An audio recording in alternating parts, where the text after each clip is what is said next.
Assalamualaikum warahmatullahi wabarakatuh. Selamat pagi teman-teman dan dosen yang saya hormati. Semoga kita dalam keadaan sehat walafiat dan jangan lupa selalu bahagia.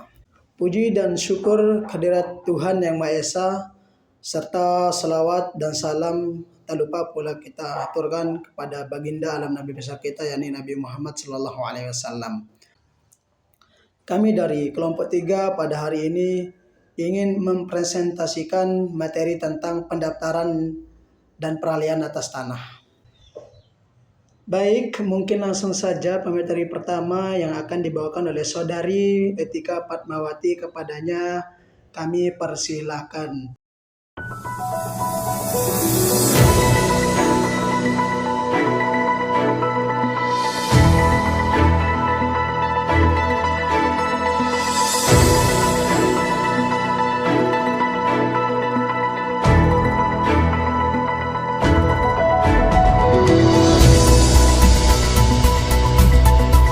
Baik, di sini saya akan menjelaskan tentang pendaftaran atas tanah. Pendaftaran atas tanah menurut pasal 1 Peraturan Pemerintah Nomor 24 Tahun 1997, pendaftaran atas tanah merupakan serangkaian kegiatan yang dilakukan oleh pemerintah secara terus-menerus yang berkesinambungan dan serius yang meliputi pengumpulan, pengolahan, pembukaan, dan penyajian serta pemeliharaan data fisik serta data yuridis dalam bentuk peta dan daftar mengenai bidang-bidang tanah serta satuan rumah susun. Nah, termasuk pemberian sertifikat sebagai tanda bukti haknya dan hak milik atas satuan rumah tersebut. Sekian dari saya. Assalamualaikum warahmatullahi wabarakatuh. Kami ucapkan banyak-banyak terima kasih kepada pemateri pertama dan mungkin langsung saja akan dilanjutkan oleh pemateri kedua yakni Sri Zaza Yuliani, kepadanya kami persilakan.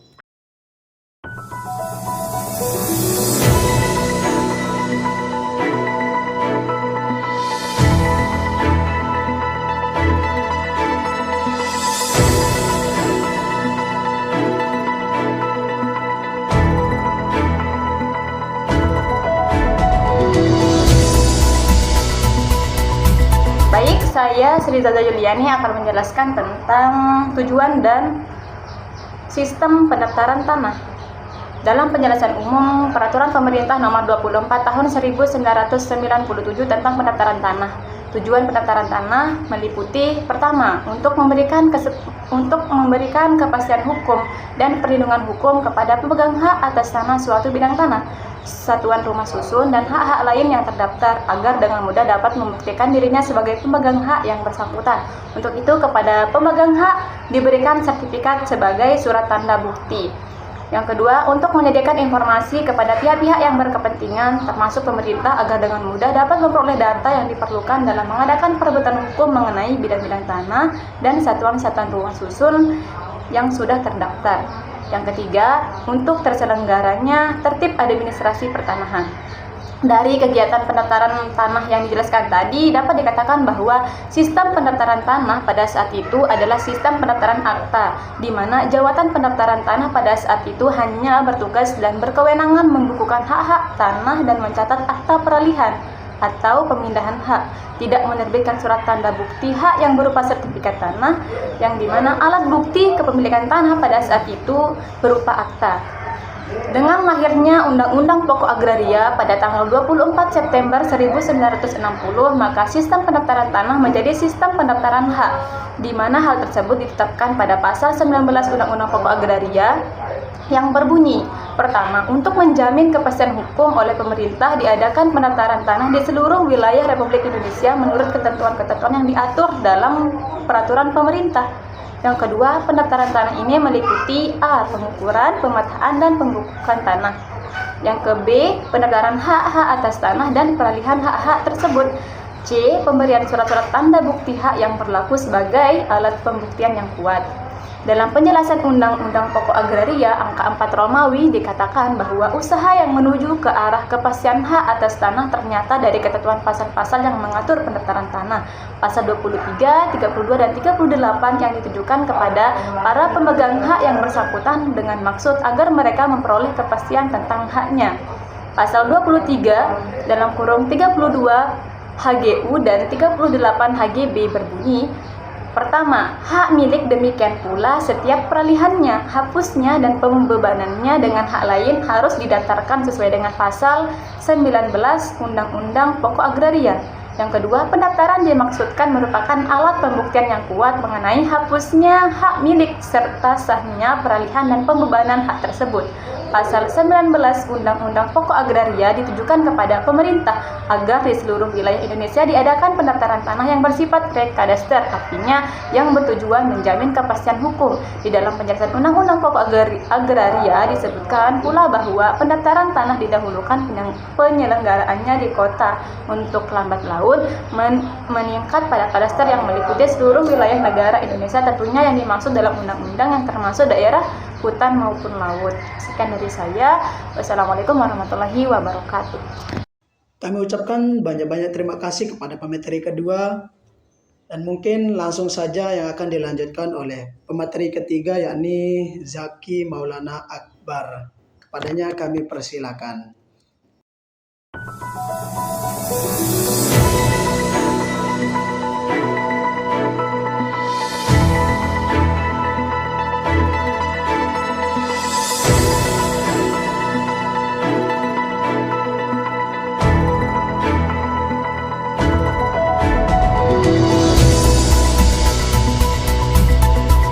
Terima kasih kepada moderator. Saya akan melanjutkan pemaparan dari pemateri sebelumnya. Baiklah, materi saya yakni kegiatan pendaftaran hak atas tanah. Pendaftaran hak atas tanah merupakan kegiatan penting dalam sistem pendaftaran di Indonesia, pendaftaran pertanahan di Indonesia. Kegiatan ini terdiri dari dua jenis utama, yaitu pendaftaran tanah yang pertama kali yang dinamakan initial registration, dan pemeliharaan data pendaftaran tanah atau maintenance. Pendaftaran tanah untuk pertama kali dilakukan terhadap tanah-tanah yang belum pernah didaftarkan berdasarkan peraturan pemerintah nomor 24 tahun 1997. Proses ini dilakukan dengan dua cara, yaitu secara sistematik dan secara sporadik. Pendaftaran tanah secara sistematik adalah pendaftaran tanah yang dilakukan secara serentak, yang dimana seluruh bidang tanah dan yang belum terdaftar dalam satu wilayah desa atau kelurahan. Kegiatan ini merupakan inisiatif dari pemerintah dan dilaksanakan berdasarkan rencana kerja jangka panjang dan tahunan. Tujuannya ialah mempercepat pendaftaran tanah secara menyeluruh, yang dimana karena membutuhkan tenaga dan peralatan yang besar, pelaksanaannya dilakukan secara bertahap dan terencana, seperti yang pertama kali diterapkan di Depok, Bekasi, dan Karawang.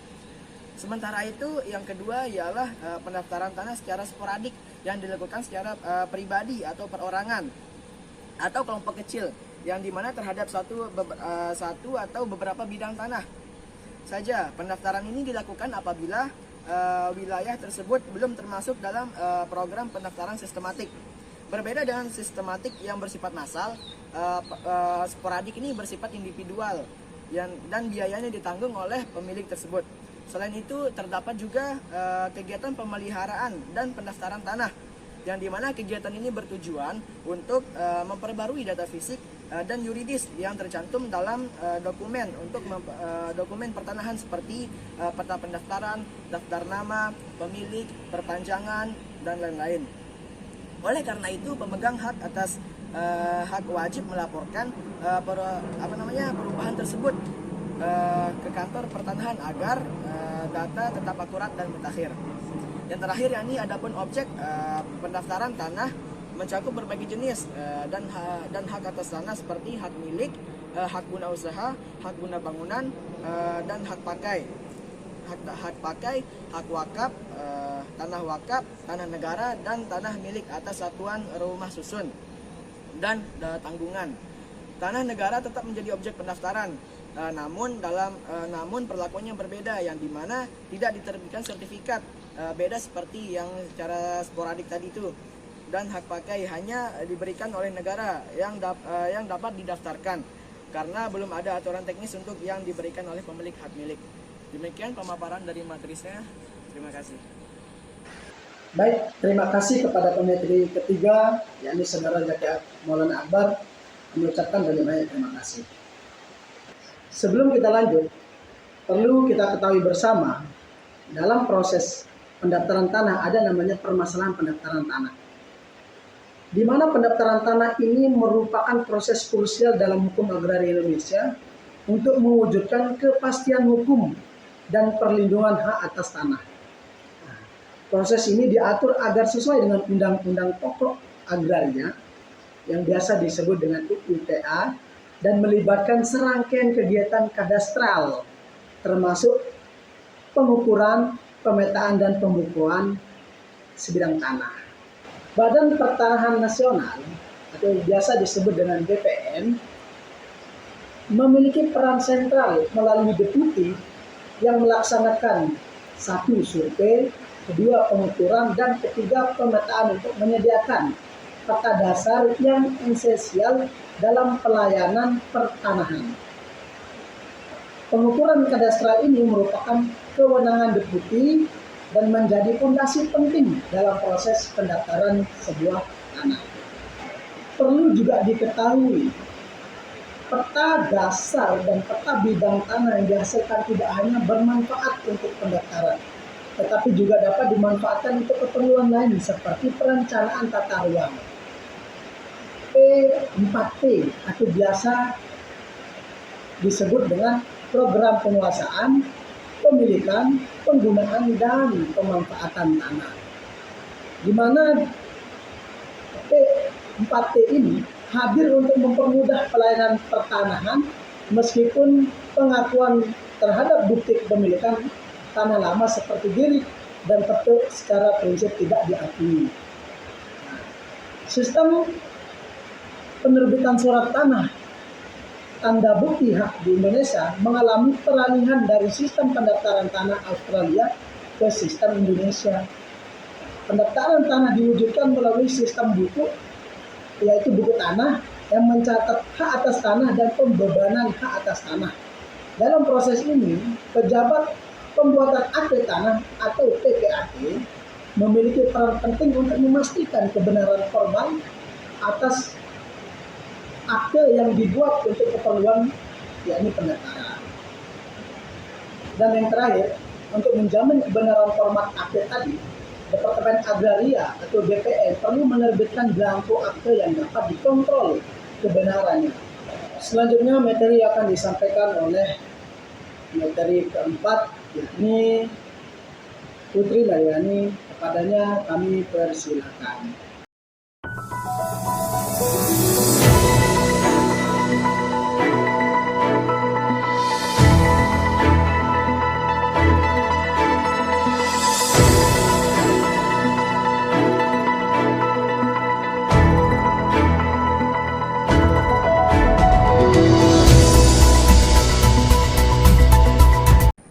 Terima kasih kepada moderator. Di sini saya akan menjelaskan materi kelima, yaitu mengenai peralihan hak atas tanah. Peralihan hak atas tanah adalah proses hukum di mana hak milik atas tanah berpindah dari satu pihak kepada pihak lain. Nah, biasanya proses ini bisa terjadi karena adanya jual beli, hibah, wakaf, dan juga pewarisan. Jual beli, secara umum jual beli itu harus dilakukan secara sah, jelas yang dimaksud di sini itu adalah jelas di hadapan pejabat dan juga tunai. Nah, dalam hukum adat dikenal beberapa bentuk jual beli. Yang pertama ada jual lepas, yang kedua ada jual gadai, dan yang terakhir ada jual tahunan. Jual lepas, hak atas tanah. Jual lepas yaitu hak atas tanah berpindah sepenuhnya dan tidak bisa kembali kepada pemilik lama. Nah, biasanya itu disertai dengan uang panjar atau uang muka. Yang kedua ada jual gadai. Nah, jual gadai yaitu pemilik tanah meminjam uang dan menyerahkan tanah sementara kepada peminjam uang. Nah, biasanya tanah ini bisa ditebus kembali. Dan yang terakhir ada jual tahunan. Jual tahunan yaitu tanah diberikan selama waktu tertentu dan akan kembali secara otomatis setelah waktu tersebut telah habis. Menurut Undang-Undang Pokok Agraria atau UPA, ada 2 syarat jual beli. Yang pertama ada syarat formil dan juga syarat material. Syarat material yaitu penjual dan pembeli mempunyai hak sah atas tanah itu dan tanah tersebut tidak dalam sengketa. Yang kedua adalah formal atau formil. Akta jual beli itu harus dibuat di PPAT atau pejabat pembuat akta tanah, disertai dokumen lengkap seperti sertifikat tanah dan identitas para pihak. Yang kedua ada hibah. Hibah yaitu pemberian sukarela dari satu pihak kepada pihak lain tanpa adanya imbalan. Nah, biasanya hibah ini diberikan pada saat si pemberi ini masih hidup. Sejak berlakunya Peraturan Pemerintah Nomor 24 Tahun 1997, hibah harus dibuat secara resmi di hadapan PPAT atau pejabat pembuat akta tanah dan didaftarkan ke kantor pertanahan. Yang ketiga ada pewarisan. Pewarisan tanah terjadi sejak si pemilik tanah ini meninggal dunia dan hak atas tanah itu beralih kepada ahli waris. Nah, jika tanah tersebut bersertifikat, maka ahli waris itu harus menyerahkan sertifikat tanah, bukti kematian dan juga bukti sebagai ahli waris. Nah, jika tanah tersebut tidak bersertifikat, diperlukan surat keterangan penguasaan tanah dari desa atau kantor lurah. Dan yang terakhir ada wakaf. Wakaf adalah perbuatan hukum di mana seseorang menghibahkan tanah hak miliknya kepada ulang. 3. Dan yang terakhir ada wakaf.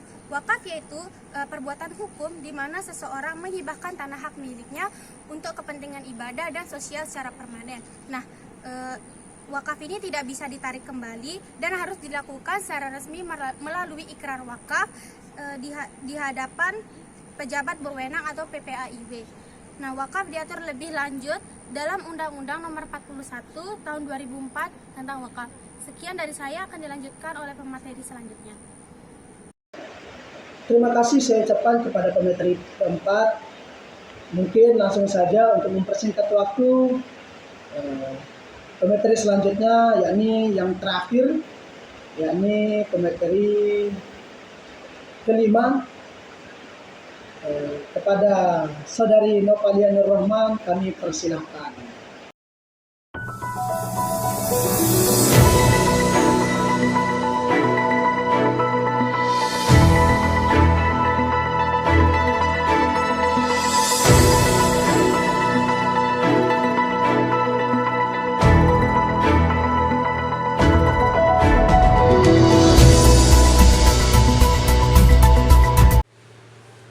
Terima kasih kepada moderator. Baiklah, di sini saya akan melanjutkan materi ke-6 tentang sahnya peralihan hak atas tanah.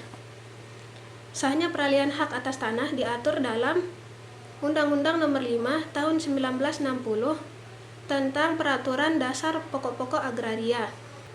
Peralihan hak atas tanah dianggap sah secara hukum apabila memenuhi syarat-syarat berikut.